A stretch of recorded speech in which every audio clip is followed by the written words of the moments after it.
क्यों आज भी 3 में से एक फीमेल को फिजिकल या सेक्सुअल वायलेंस का सामना करना पड़ रहा है।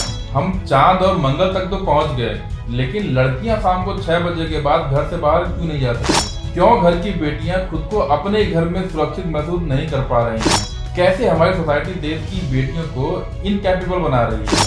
क्या आपको मालूम है कि राजा दशरथ के 4 बेटों के अलावा एक बेटी भी थी?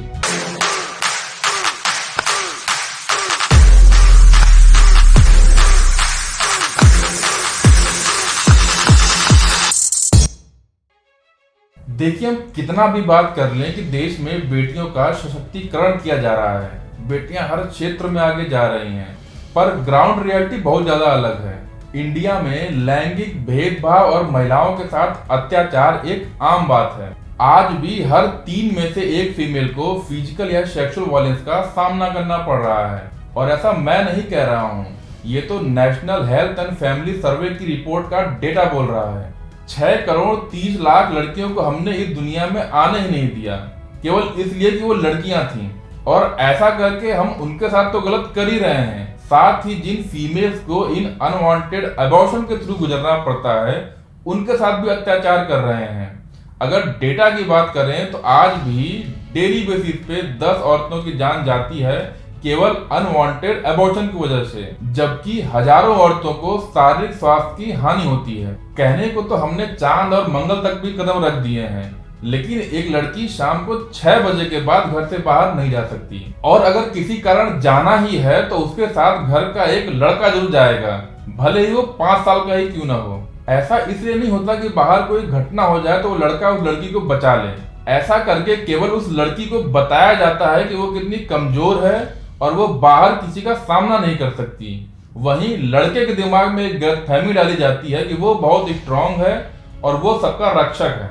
लड़कियां वीक नहीं होती, पर हमारी सोसाइटी में उन्हें ऐसी ट्रेनिंग दी जाती है कि लड़की खुद ही खुद को कमजोर समझने लगती है। एक एज के बाद लड़कियों को समझाना शुरू कर दिया जाता है कि उसको कहाँ कैसे बैठना है, किससे कैसे मिलना है, कब घर से बाहर जाना है, कब घर वापस आना है। कुल मिला जुला के उनको उनके दायरे समझा दिए जाते हैं। वहीं घर के लाडले बेटे को पूरी आजादी होती है, वो जब चाहे जहां जा सकता है, जब चाहे आ सकता है, जो मर्जी कर सकता है। लड़कियों को खेलने के लिए गुड्डे गुड़िया, घर घर, किचन के सामान वगैरह दिए जाते हैं, जिससे उसे ये समझ में आए कि उसका दायरा इसी 4 दीवारी के अंदर की जिम्मेदारियों तक ही सीमित है।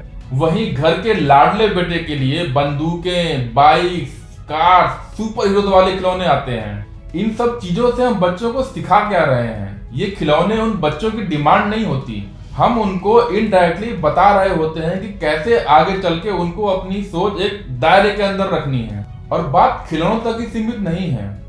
सोसाइटी में अगर किसी माँ बाप के पास अपने बेटे या बेटी में से किसी एक को पढ़ा पाने का पैसा है, तो अपनी बेटी पे हरगिज खर्च नहीं करेंगे, भले ही बेटी कितनी भी टैलेंटेड क्यों ना हो। माँ बाप को वो पैसे अपने लाडले बेटे पे खर्च करके ज्यादा सुकून मिलेगा, भले ही लाड साहब एक नंबर के आवारा ही क्यों ना हो। बचपन से दी गई यही ट्रेनिंग आगे चल के सर चढ़ के बोलती है। इसीलिए एक लड़का हर किसी से हार सकता है, लेकिन लड़की से हारने में उसे शर्मिंदगी महसूस होती है। और कहीं न कहीं ज्यादातर एसिड अटैक और रेप की घटनाएं भी इसी साइकोलॉजी के कारण ही होती हैं। गलती लड़कों की भी नहीं है, गलती सोसाइटी की है, जो उन्हें ये गलतफहमी पालने देती है कि वही स्ट्रांग है और लड़कियां वीक हैं।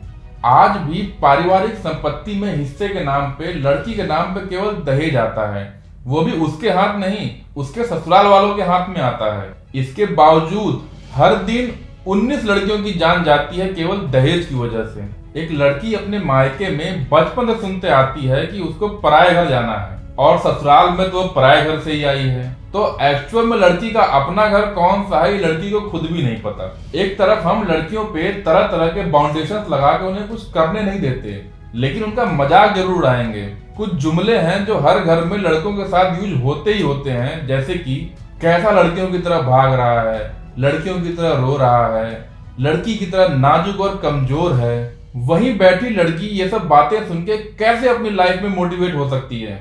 और इन सारे भेदभाव के बावजूद भी अगर लड़की अपने माँ बाप के लिए कुछ अच्छा कर भी दे तो उसकी शाबाशी में भी डिस्क्रिमिनेशन होता है। हमारी बेटी बेटी नहीं, हमारा बेटा है। हमें तो भगवान ने बेटी नहीं बेटा दिया है। अब इसमें उस लड़की की क्या गलती, ये मेरी समझ से तो परे है। अच्छा, हमारी एक बहुत बड़ी गलतफहमी ये भी है कि लड़की जब किसी काम से घर से बाहर अनजान लोगों के बीच जाती है तो अनसेफ होती है। पर मैं आपको कुछ डेटा दिखाना चाहता हूँ ताकि आप खुद ब खुद समझ जाएं कि लड़कियां कहाँ ज्यादा अनसेफ हैं। आज तक के लड़कियों पे हुए फिजिकल वायलेंस के केसेस की बात करें तो 70% केसेस घर के अंदर हुए हैं, और अगर रेप केसेस की बात करें तो 90% केसेस विक्टिम के ही दूर के या पास के किसी जानने वाले ने ही किए हैं। एक लड़की के पैसे बाहर चोरी हो जाएं, उससे ज्यादा पॉसिबिलिटी है कि उसके पैसे उसके घर में ही उसकी मर्जी के बिना छीन लिए जाएं। सोसाइटीज में तरह तरह के डोमेस्टिक वायलेंस केवल लड़कियों पे कंट्रोल करने के लिए किए जाते हैं। कहीं पे फिजिकल वायलेंस होगा, कहीं पे फाइनेंशियल वायलेंस होगा, कहीं मेंटल हैरेसमेंट की जाती है। ये हर घर की सिचुएशन के हिसाब से अलग अलग होता है, लेकिन इसको एक वेल स्ट्रक्चर्ड साइकिल के थ्रू किया जाता है ताकि लड़की को भी ना पता लगे कि उसके साथ कुछ गलत हो रहा है, बल्कि उसको ये लगे कि जो हो रहा है उसके फायदे के लिए हो रहा है। वायलेंस से पहले कुछ दिन नॉर्मल लाइफ चलाई जाती है, उसके बाद डोमेस्टिक वायलेंस किया जाता है और फिर कर दिया जाता है उसका मैनिपुलेशन कि भैया हमारे बेटे की तो कोई गलती ही नहीं है, तुमने ही ऐसा किया तो उसने गुस्से में ऐसा कर दिया। और यहाँ तक भी लोग बोल देते हैं कि ये वायलेंस भी उसकी भलाई के लिए ही हो रहा है। हमारा संविधान किसी को किसी के ऊपर हाथ उठाने की इजाजत नहीं देता, भले ही सिचुएशन कुछ भी हो, लेकिन फिर भी हर 3 में से एक औरत पे हाथ उठता है। अगर इस हिसाब से देखें तो इंडिया के 33% मर्द क्रिमिनल हैं और वो केवल इसलिए बाहर आजाद घूम रहे हैं कि किसी ने उनकी शिकायत नहीं की। इंडिया की 48% पॉपुलेशन फीमेल है और अगर हमें अपने देश को डेवलप करना है तो 48% पॉपुलेशन को हम शाम 6 बजे के बाद कर्फ्यू में डाल के तो नहीं कर सकते। कोई घर हो या देश हो, वो डेवलप तभी होगा जब मेल और फीमेल का बराबर का पार्टिसिपेशन होगा। इसका मुझे उदाहरण देने की जरूरत नहीं है, आप किसी भी खुशहाल घर या डेवलप कंट्री का डेटा उठा के चेक कर सकते हैं। इंडिया में सरकार ने 2001 को वुमेन एम्पावरमेंट यानी महिला सशक्तिकरण का साल घोषित किया था और वुमेन एम्पावरमेंट के नाम पे कुछ नेशनल पॉलिसी भी पास की थी, लेकिन आज भी डेटा कुछ और ही बयां करते हैं। 2001 से 2018 तक डोमेस्टिक वायलेंस के केसेस में 53% की बढ़ोतरी हुई है और ये केवल रजिस्टर्ड केसेस हैं, अनरजिस्टर्ड केसेस की तो कोई गिनती ही नहीं है। आज भी डेली 19 औरतों को अपनी जान केवल दहेज की वजह से गंवानी पड़ रही है। बात लिटरेसी रेट की करें तो आंकड़ों में थोड़ा सुधार जरूर है, पर मेल और फीमेल के लिटरेसी रेट में आज भी बहुत बड़ा अंतर है। रेप केसेस की गिनतियां भी आसमान छू रही हैं। हर साल 5 लाख लड़कियों का दम तो हम इस दुनिया में आने से पहले ही घोंट देते हैं, वो भी केवल इसलिए कि वो लड़कियां हैं। पार्लियामेंट की 86% सीट पे मेल मेंबर हैं और 14% सीट पे फीमेल मेंबर्स हैं, और बात हम इक्वालिटी की कर रहे हैं। पूरी दुनिया की प्रॉपर्टी का केवल 20% हिस्सा फीमेल्स ओन करती हैं। ऐसा नहीं है कि देश की लड़कियां कैपेबल नहीं हैं, हमारी सोसाइटी उन्हें इनकैपेबल बना रही है। जरूरत है तो केवल हमें और हमारी सोसाइटी को अपनी सोच बदलने की। लड़कियां घर के साथ साथ देश की तकदीर और तस्वीर दोनों बदल सकती हैं।